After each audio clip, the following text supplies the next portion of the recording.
오늘의 잠언 6장 1절부터 19절까지 말씀입니다. 오늘 잠언 6장 1절부터 19절은 인생의 덫과 지혜로운 피난처라는 큰 주제 아래 세 가지 실제적인 삶의 영역에 대한 경고와 교훈을 담고 있습니다. 이는 단순한 도덕적 충고를 넘어 하나님을 경외하는 지혜가 삶의 구체적인 영역에서 어떻게 구현되어야 하는지를 보여줍니다. 먼저 1절부터 5절까지는 타인에 대한 보증의 경고, 즉 약속의 덫에 대해서 알려줍니다. 1절, 내 아들아, 내가 만일 이웃을 위하여 담보하며 타인을 위하여 보증하였으면 내 입의 말로 내가 얽혔으며 내 입의 말로 인하여 잡히게 되었느니라. 1절의 보증은 자신의 말, 입의 말로 스스로 얽매이게 되는 덫과 같습니다. 그렇다고 해서 가난한 이웃을 위한 자선 행위를 막는 것이 아니라 자신의 능력 밖에 무모하고 위험한 보증 행위를 막는 것임을 강조합니다. 지금도 그렇지만 솔로몬 당시에도 보증을 선다는 것은 그 사람을 대신하여 내가 채무를 갚아줄 각오를 하고 보증을 서야 하는 것입니다. 그런 말이 있죠. 사람이 사람을 속이는 것이 아니라 돈이 사람을 속인다. 그러므로 가장 좋은 것은 자기 능력 이상의 보증을 피해야 하는 것이고, 만약 도와줄 일이 있다면 내가 도울 수 있는 만큼 최선으로 돕고, 못하는 것은 못하고 안 되는 것은 안 된다고 명확하게 의사를 전달해야 하는 것이죠.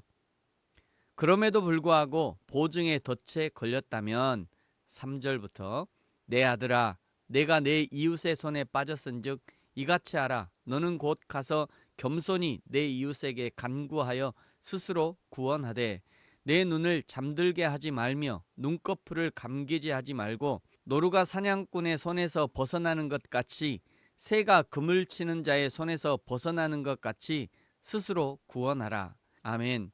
만약 보증의 문제가 발생했다면 문제를 회피하지 말고 즉시 적극적으로 가장 빠른 시간 안에 해결하려는 행동의 지혜를 발휘해야 하는데, 첫 번째 3절 하반절에 겸손히 이웃에게 간구하여 나에게까지 책임이 넘어오지 않도록 스스로 구원해야 합니다. 두 번째, 사람과 돈의 흐름을 잘 감시해야 합니다. 한순간도 잠들지 않도록 흐름을 놓치지 않도록 하라는 것이죠. 세 번째, 노루가 사냥꾼의 손에서 벗어나는 것 같이 새가 그물 치는 자의 손에서 벗어나는 것 같이 필사적으로 그 일을 해결하라는 것이죠. 보증의 문제는 너무도 중요해서 잘못하면 사람도 잃고 돈도 잃습니다. 가장 좋은 것은 도울 힘이 있다면 최선으로 돕고, 보증의 문제는 그가 공적인 영역에서 해결하도록 해야 합니다. 6절부터 11절까지는 게으름에 대한 경고이죠. 6절, 게으른 자여 개미에게 가서 그가 하는 것을 보고 지혜를 얻으라. 개미는 두령도 없고 감독자도 없고 통치자도 없으되 먹을 것을 여름 동안에 예비하며 추수 때의 양식을 모으느니라. 게으른 자여, 내가 어느 때까지 누워 있겠느냐? 내가 어느 때에 잠이 깨어 일어나겠느냐? 좀 더 자자, 좀 더 졸자, 손을 모으고 좀 더 누워 있자 하면 내 빈궁이 강도같이 오며 내 곤핍이 군사같이 이르리라. 아멘. 개미에게 배워야 할 점은 무엇인가? 첫째는 7절 감독자 없는 자발적인 책임감입니다. 개미는 외부의 채찍이나 강요 없이도 본능적으로 자기 일을 합니다.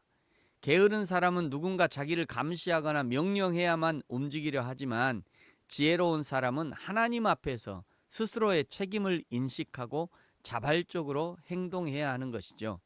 신앙은 자발적 동기에 의해서 움직이는 것입니다. 성령의 음성을 듣고 성령의 지도하심에 따라 성도는 신앙의 길을 가야 하는 것이죠. 목회자와 교회는 자발적으로 자원하여 움직이려 하는 성도에게 그 장을 마련해 주는 것뿐입니다.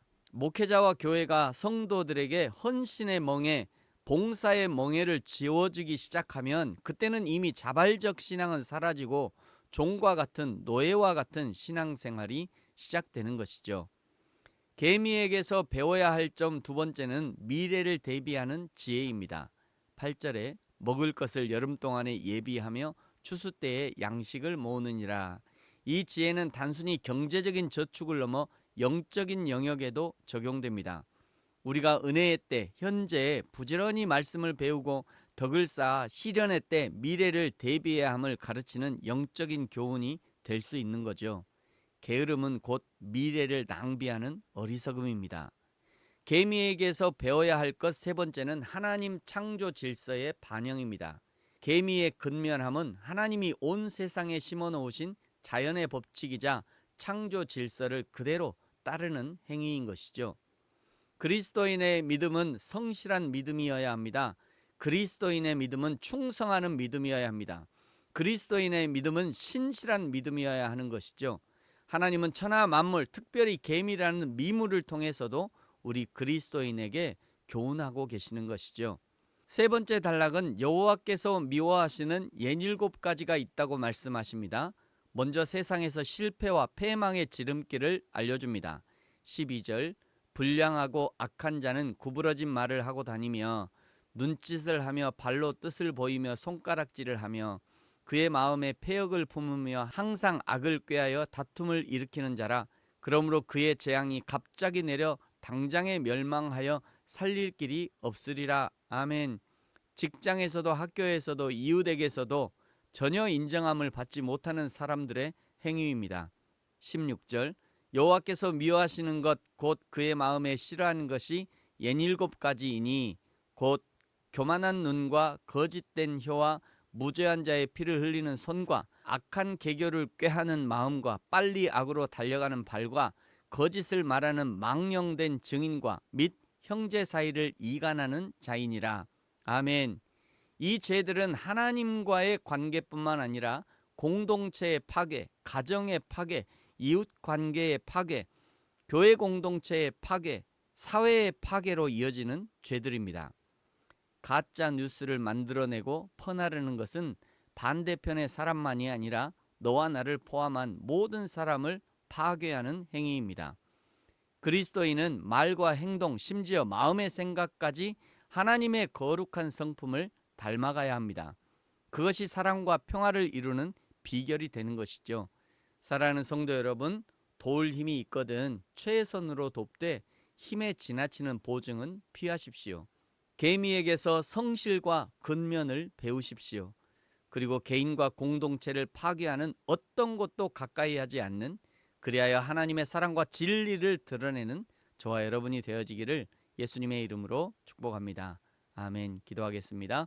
하나님 아버지 감사합니다.